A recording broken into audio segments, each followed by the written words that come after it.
Sir, यौम स्याह का दिन आप लोग मना रहे हैं। हुकूमत तामीर और तरक्की को एक बरस से तशबीह दे रही है क्योंकि एक साल हो गया है हुकूमत को, और हुकूमत दुरुस्त भी कह रही है किसी हद तक इशारिये कम हुए हैं। महंगाई उस तरह तो कम नहीं हुई, लेकिन कुछ चीज़ें बेहतर हुई हैं। और हुकूमत ये कहती है कि यौम स्याह मनाने वालों के अमाल भी स्याही हैं। क्या कहेंगे आप सर?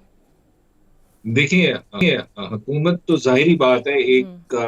एक वो कब्जा ग्रुप जब किसी प्रॉपर्टी पे कब्जा करके बैठता है तो फिर उस प्रॉपर्टी के अंदर महल भी बना दे तो लोग यही कहते हैं कि ये महल जो है ये कब्जे की जगह पे बना हुआ है। तो जहाँ तक हुकूमत की बात है, ये एक काबिज ग्रोह है, जिनको इस मुल्क की आवाम ने आज से एक साल पहले इसी तारीख को रिजेक्ट कर दिया था। इनको सिर्फ 17 सीटें दी थी, लेकिन जाहिर बात है इस्टेब्लिशमेंट की इंटरफेरेंस और उसके अलावा स्टेट पुलिस पावर को इस्तेमाल करके आरओज को मिला के इस मुल्क का जो मुल्क की अवाम ने अपना एक पॉलिटिकल विल एक्सरसाइज की थी, उस पे शबे खून मार के इन लोगों को यहाँ पे बिठाया गया। एक simple print out, control P की कमांड दे के प्रिंट आउट निकाला फॉर्म 47 और उस पे इनको जिता दिया गया। अभी आपने देखा गवर्नर पंजाब ने खुद बताया कि अता तारड़ साहब जो है वो फॉर्म 47 के एमएनए है। तो इस तरह के अगर हम एमएनए की निशानदेही करें,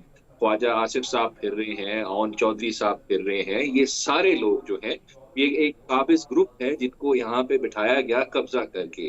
तो योम सयाह तो बिल्कुल हम ठीक मना रहे हैं, क्योंकि इस दिन इस मुल्क की जो आवाम है अपनी हम्म। इन्होंने बिल एक्सरसाइज की, लेकिन उस पे उनसे वो छीनी गई और बिल्कुल यहाँ ठीक पे उन लोगों को के बिठाया गया, उन रोबोट्स को लाके बिठाया गया जिसको इस मुल्क की आवाम ने वोट नहीं दिया।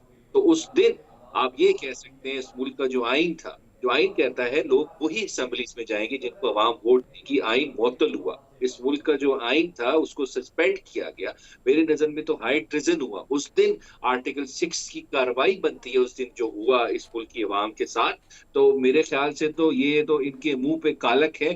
बेशक इनको पोजीशन ऑफ पावर में ला के बिठा दिया गया, लेकिन ना इनके पास मुंह है बैठने के लिए काबिल है, और ना इनके पास वो वोट है, ना आवाम की सपोर्ट है।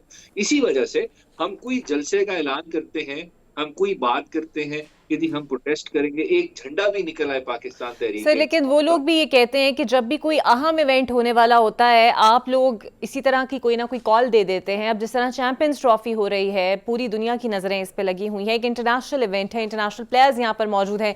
आपको लगता है ये सही मौका था इस एहतजाज की कॉल देने का?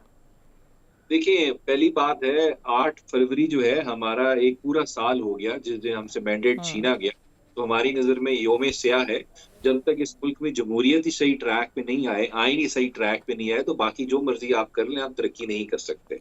और जहां तक बात है, देखें, चैंपियंस ट्रॉफी हो, कोई क्रिकेट मैच हो, जो भी हो, देखें वो आप अगर फॉर इंस्टेंस पूरी दुनिया में कहीं भी कोई सपोर्टिंग इवेंट होता है, इसका मतलब ये थोड़ी होता है कि आप बाकी जितने बुनियादी हकूक हैं अवाम के उनको मुअत्तल हम्म। कर दें।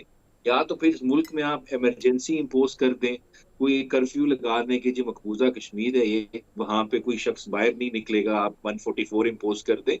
अदरवाइज तो देखें, बाकी जो रोजमर्रा की चीजें हैं वो साथ चलती रहती है। आप ऐसे नहीं कर सकते कि बुनियादी हकूक जो हैं आप उनको सस्पेंड कर दें इस बेसिस पे, इस रीजन पे कि जी इस मुल्क में क्रिकेट मैच हो रहा है। आप लॉ एंड ऑर्डर सिचुएशन बेहतर करें, लेकिन आप पूरे शहर को, पूरे मुल्क को बंद नहीं कर सकते, लोगों की जिंदगी डिस्टर्ब नहीं कर सकते ये कह के कि जी इस मुल्क में क्रिकेट मैच हो रहा है। हम उसके खिलाफ नहीं, आप जरूर क्रिकेट मैच करें, लेकिन जो इस मुल्क के आइन के साथ आपने मैच किया हुआ है, इस मुल्क के आइन के साथ आपने जो उसका हम्म। इंजन खोला हुआ है, मेरे ख्याल से उसको अगर बेहतर कर लें तो बाकी सारी चीजें ऑटोमेटिकली ठीक हो जाएंगी। सो एक फजूल बात है, ये क्रिकेट मैच के पीछे छुपने वाली बात है, अपनी नालायकी, अपना काला चेहरा ये छुपाते हैं क्रिकेट मैच के पीछे। जी बिल्कुल क्रिकेट सही। मैच। अच्छा बुजर साहब, ये बताइएगा कि क्या पीटीआई तय कर चुकी है कि किसी भी किस्म के मुज़ाकरात नहीं होंगे, ना फ्रंट डोर से ना बैक डोर से? लेकिन फिर एक अभाम आ जाता है, क्योंकि फिर बानिए पीटीआई खत भी लिख सकते हैं। अगर आप लोग ऑपोजिशन अलायंस बना रहे हैं तो फिर इन खतूत का क्या मकसद है? और फिर अगर मुज़ाकरात नहीं करने, फिर इन खतूत का क्या मकसद है? अच्छा, एक बात देखें, पहली बात कि उस खत जो भी लिखे हैं पीटीआई, बानी पीटीआई ने जितने भी खत लिखे हैं, उस खत में कहीं ये देख लें कि बानी पीटीआई ने ये दावत दी हो इस्टेब्लिशमेंट को कि इस मुल्क के पॉलिटिकल, इलेक्टोरल या जुडिशियल प्रोसेस में आप इंटरफेयर करें या आप मुझे स्पेशल फेवर्स दें। उन्होंने यही बात की कि आप इस मुल्क में जो जमहूरियत है, जो आइन है, जो कानून है, उसके अंदर इंटरफेयर नहीं करें। आप इस मुल्क की अदलिया को आज़ादी से काम करने दें, इस मुल्क के इदारों को आज़ादी से काम करने दें, जिसमें इलेक्शन कमीशन भी आ गए, एग्जीक्यूटिव अथॉरिटी भी आ गई, पार्लियामेंट भी आ गई, जुडिशरी भी आ गई, तो इस मुल्क के सारे मसाइल हल हो जाएंगे। अब खान साहब जो है वो किस चीज के विक्टिम है?